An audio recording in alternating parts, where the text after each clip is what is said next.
Guys, আজকে আমি রান্না করব চিংড়ি দিয়ে পুঁই শাক। প্রথমে পেঁয়াজ কুচি দিয়ে দিব, পরিমাণ মতো লবণ দিয়ে দিব, কাঁচামরিচ, একটু নেড়ে লবণ কাঁচামরিচ পেঁয়াজের সাথে মিশিয়ে নিব। সো গাইস, এই গরমে একটু শাকসবজি বেশি খেতে হবে।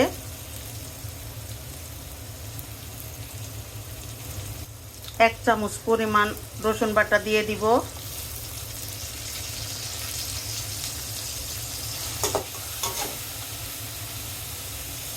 আমি শুধু রসুন বাটা দিয়েই রান্না করব, অন্য কিছু দিব না।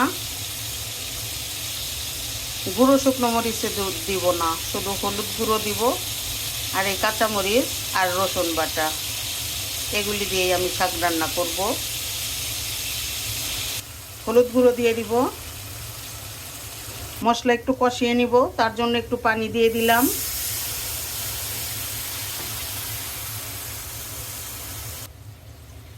এখন চিংড়ি মাছ দিয়ে দিব।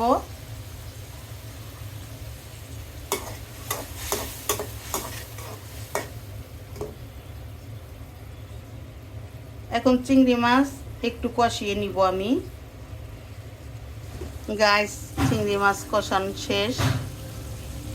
এখন পুঁই শাক দিয়ে দিব। এত গ্যাস কম, কিভাবে যে রান্না করব মানে মাথায় কিছু ধরতেছে না। খুবই গ্যাস কম, এইভাবে ডিম ডিম করে কতক্ষণ রান্না করব গাইস? আপনাদের কি কি গ্যাস আছে? সবার গ্যাস কি একই রকম না আছে? আমাকে কমেন্ট করে একটু জানাবেন।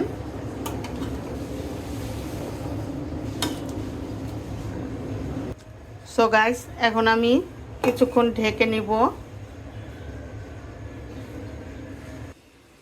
সো গাইস, দেখেন বলো কি উঠতেছে না, এইরকম গ্যাস। এরকম গ্যাস থাকলে আমি কিভাবে রান্না করব?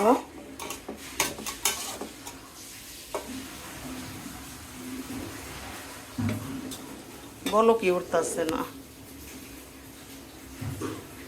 এইভাবেই রান্না করে আর কি করা যাবে?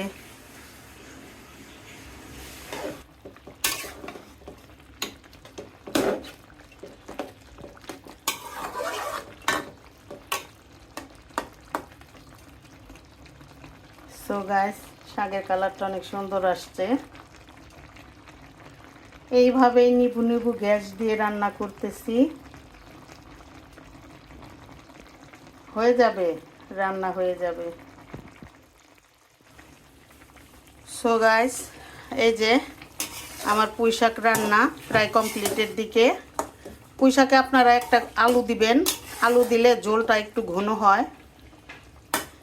আমি যখনই পুঁই শাক রান্না করি চিংড়ি মাছ দিয়ে, তখনই আমি পুঁই শাকে একটা আলু দিয়ে দেই। একটু ঝোল ঝোল করলাম।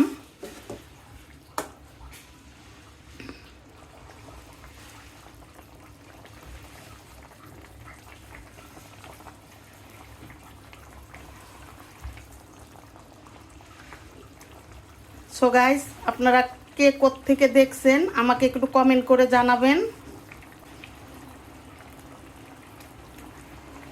আমার এই রেসিপি আপনাদের ভালো লাগলে আমাকে অবশ্যই লাইক কমেন্ট শেয়ার করবেন। আমার পেজকে ফলো করবেন, আমার ইউটিউব চ্যানেলকে সাবস্ক্রাইব করবেন। সবাই সুস্থ থাকবেন, ভালো থাকবেন। আল্লাহ হাফেজ, আসসালামু আলাইকুম।